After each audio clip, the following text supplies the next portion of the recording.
Sa isang liblib na baryo sa paanan ng bundok, may isang lumang daan na bihirang daanan ng mga tao. Tinatawag ito ng mga tigarum na daan ng ligaw dahil marami na raw ang hindi na nakabalik matapos dumaan sa lugar na iyon tuwing gabi. Isang gabi naglakad si Matthew pa uwi mula sa bayan. Inabot na siya ng dilim at wala na siyang ibang madaanan kundi ang nasabing daan. Binalaan na siya ng mga matatanda, subalit matigas ang ulo niya. Kwento-kwento lang yan, bulong niya sa sarili. Habang naglalakad, napansin niyang tila paikot-ikot ang daan. Kanina pa siya dumadaan sa parehong malaking puno na may nakasabit na sirang duyan. Kinabahan siya. Mali ito, bulong niya sa sarili. Biglang umihip ang malamig na hangin. Sumabay dito ang kakaibang tunog, parang yabag ng kabayo, ngunit mabagal at mabigat. Tak, tak, tak. Napalingon si Matthew. Sa likod ng mga puno, may isang aninong unti-unting lumalapit.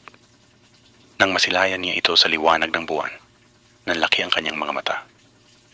Isa itong nilalang na may katawan ng tao, ngunit ulo ng kabayo. Mataas, payat, at tila baluktot ang mga paa. Ang buhok nito'y mahaba at magulo, at ang mga mata ay kumikislap sa dilim. Isang tikbalang. Napaatras si Matthew, ngunit nadapa siya.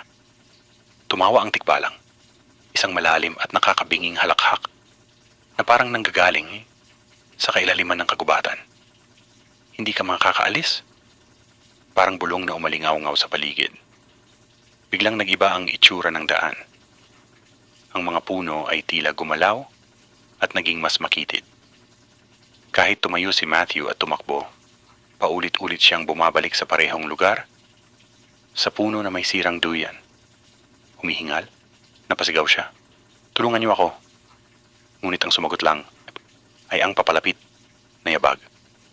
Tak, tak, tak. Biglang naalala ni Matthew ang sabi ng kanyang lola.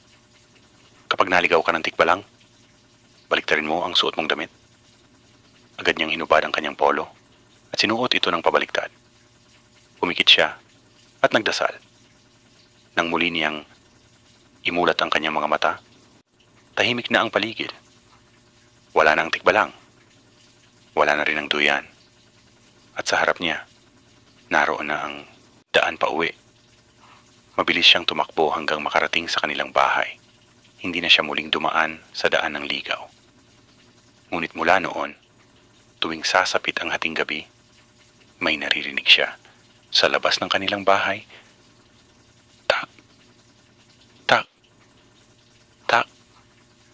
At minsan sa kanyang bintana, may dalawang matang kumikislap sa dilim. Nakamasid, naghihintay.